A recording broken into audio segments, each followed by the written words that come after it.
Hello, guy from the future. This is the Tuesday before the Masters, and I wanted to make an archive video real quick because I'm sitting here, to me, whenever it's a master, a major, right? Not just of course, the Masters, but any major, I really like to, when I start to play more than probably $2,000 or $3,000 in money for a week long, I like to track my exposure. I think that's really important to do, right? Because so many people say, yeah, I have X player in X amount of my lineup, so I'm this exposed to him. But that works great if you're playing 150 and the $5 is really simple. Every lineup is exactly equal, right? But that's not how it works for me. On a week like this, especially a major, you have so many great selections of contests, and they're at a variety of different prices, right? So you see right up here on these top two columns, you can see these are all the contests. If you want to know what I'm playing in, guy in the future, I'm playing in the $500, 555 single entry. You see I have one lineup in that. The $333 three max, I'm playing three in that. The $307 satellite, I'm playing one in that. The $250 four max, four $200 single entries, three $150 three max, three 125s, three 100s, blah, blah, blah, blah, blah, right? So in total, on DraftKings, I am playing 72 lineups, right? 72 lineups is what I'm playing, okay? I'm also going to toss 30 over there on FanDuel because they actually have a pretty decent little contest this week. And I just know that chalk will be super chalky over there, so I'll make like a different pool for that. Which on that note, I want to take just 1 second to answer a couple questions. I will build my lineups. I will build my 72 lineups here on the optimizer, making sure that I get the player pool I want, the exposures I want. I'll have some rules in there. If I'm playing two chalky guys, I'll force in a guy that is a pivot, right? And then after I make those 72 lineups, I'll then look at them and kind of get an idea of, well, these are my most projected ones. I'm going to go put those in some of my higher ones. But I've kind of gotten away from just putting my highest projected lineup always number one. Second highest is my number two biggest lineup, right? I kind of just do the ones that the better ones, I put in the higher stuff, and I don't really say this is first, this is second, right? And I also want to make sure, I want to hand look over those lineups and these big ones and make sure that I do have a nice sleeper, a nice pivot in there, especially if they have a chalky piece or two in them, right?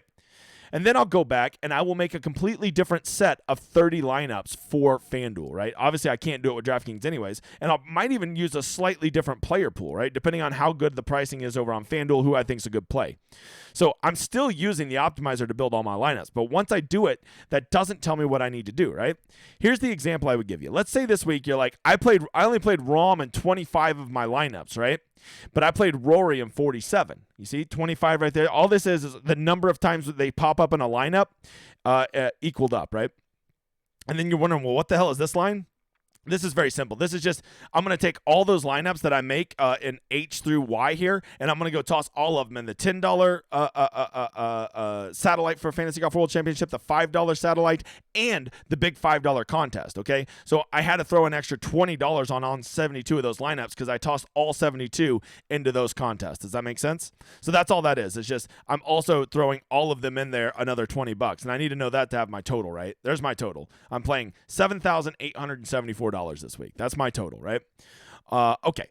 So a lot of people will say this. I only played Rahm in 25% of my lineups. I played Rory in 47. I really need Rory to do good. He's my most valuable play. But he's not. He's really not. And this is what's so important. If you're going to be playing, and by the way, if you're not going to be playing different contest amounts, I don't think this is that important to track, right? It's just some basic math after that. What this does is it looks and it says, yeah, well, you might only have Rahm in 25 of your lineups, but look, the optimizer or you, whatever happened, you just managed to stick him in all of your really expensive lineups. And yes, you have Rory in 47 of your lineups, but look, he's in all of your cheaper buy-in lineups, right?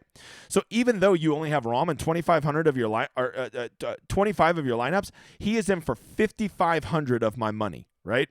Of that 7,800, he's in for $5,500, which would now be 69.99%. Nice. Of my entire exposure is Jon Rahm. So if Jon Rahm misses the cut this week or shits the bed or something, 70% of my lineups are basically dead. But it's not 25 is not 70% of 72. Yeah, it's not. But it's 70% of my exposure. And that's what this does. It helps you track your exposure. And even though you have Rory in 47 of your lineups, which is basically 2/3, right? He's actually only 24% exposed. Okay, you're really only 24% exposed to him because you have him in all your cheap lineups, and that doesn't make up. You base exposure based on how much money you're in, not simply how many lineups are in. Once again, if you're doing all lineups at the exact same price, none of this applies, right? So other things that this sheet does, that's the biggest lesson I can teach you, is that's what it does, right? It makes you sure that you're tracking your total money you're in and then the actual exposure. Here's the problem. I only wanted to have John Rahm. I wanted to target him in 34%. That was my target exposure I wanted to have, okay? You can go put projected ownership over here. He's at 17. I want to have 2x, so I want to have him in 34% of my exposure. Yet when I go over here, I see that I have him at basically 70% exposure. So that is a huge amount over. You can see I am 36% overweight, 35.999 overweight, which now, if he, let's say actual ownership shows up and he's 20% in the big GPP, I am now 350% leveraged on John Rahm, right? And let's say Rory shows up at 20% in the big, as average ownership across contest, I'm only 121% leveraged on him, right? I don't have that same leverage on him. I'm basically just barely overweight on him, okay? Because 20% and I only have him at 24%. Make sense? All right. So that's why I like to do expected ownership. Go put my projected ownership in over here and then go set your targets. And then that target will convert over here and it will take what your actual weight is and subtract it and let you know. Then when Thursday rolls around, this is when you go put in your actual GPP, right? Like what was their actual ownership this week? And then you can get an idea for how exposed to them you are, right? That's all it is. So once I go make all my lineups over here on the optimizer and I go edit my entries over on DraftKings, I come over here and I just manually go put them in. There's probably a better way, but my bitch ass don't know how to do it yet. So this is the old school way. I know there's somebody out there just fucking screaming like, all you gotta do is copy it from the CSV. First of all, calm the fuck down, all right? This is how I've always done it. So let's say my first lineup is Rom, Old Ropat, Dumpy Bow, Hobbit, Leprechaun, and Delicate Flower Morikawa. Okay, so that's my lineup, right? And so you can see, first of all, down here, here's your check. Make sure you have 6 guys in that lineup. Okay, this number is obviously going to equal 18 because we got 3 different lineups we're going to be doing in this one, right? And then notice, as you do that, it starts bumping up. Now, all of a sudden, Dumpy Bow, I now have 11.9% exposure to Dumpy Bow, right? Because he's in my 555 lineup, and he's in my 125 lineup I did earlier. So now he is in for $720 of my total money, which comes out to 9% of my total money. Okay, but that's okay because I want to have him in 32%. So now I go enter my other lineups. In this one, I got a couple Rorys, a couple Chefs, a Ropat, some Hunchback, Sung J M, Bob. Everybody, Bob's a big play this week. Got to get Bob on all 3 of these. New guy, he's popular, and of course Slapdick Rogers. Okay, which is weird because he's not even at the Masters. New guy. So there you go. And now look, this number equals 18. So this is my 3 lineups because it should always be this times 6. That's how many guys can be in a lineup. And then every time you do this, you're going to notice the numbers just keep updating and updating, right? And then when you get done with this whole thing, you want to look and you want to see, did you get Rahm in 34% of your lineups? Did you get Rory in 33%? No, you didn't. You only got him in. Wait. Oh, I just added some more, right? So you wanted to have him in 33%. Look, we got Rory in exactly 33.2%. Did not mean to do that. That was just a fucking accident, okay? So that's how you do it. Okay. And this is just a way to keep track of your exposure, right? And I just go manually enter it and then I look. And then when Thursday rolls around, I go enter their actual GPP, right? So let's say Rory, Rahm was really surprising. He only came in at 15%. Well, now we have him in 70% of our exposure, not our lineup, 70% of our exposure. And he is only 15% owned. So we are now 466.6% leveraged on him, which means this. Basically means we have 5 times the leverage of the field almost, right? So that's incredible leverage. 500% would be 5 times, guy who's not good at math, okay?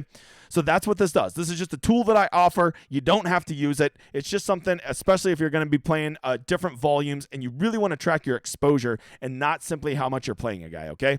That's what this is. I have this one, and then I have the other one, which is where you just make lineups and you put them at just 20 lineups or 10 lineups and you just put them in all these different contests. It will also track your exposure for that. But on a week like this, when there's a major, I always do these, because there's so many good contests, and B, the values are so different in the entry to those contests that I want to accurately track them. So that's what I do. Once again, I'm not telling you to do this. I'm just trying to provide you all the tools I can that I use or have used. And so if you want to use this, this is here. It's just going to be in the archives. You probably never even going to fucking watch this video. But that doesn't mean I don't need to make it. That's it, guys. Hey, guy in the future, good luck. Make sure to do well this weekend in Showdown. We'll talk to you later.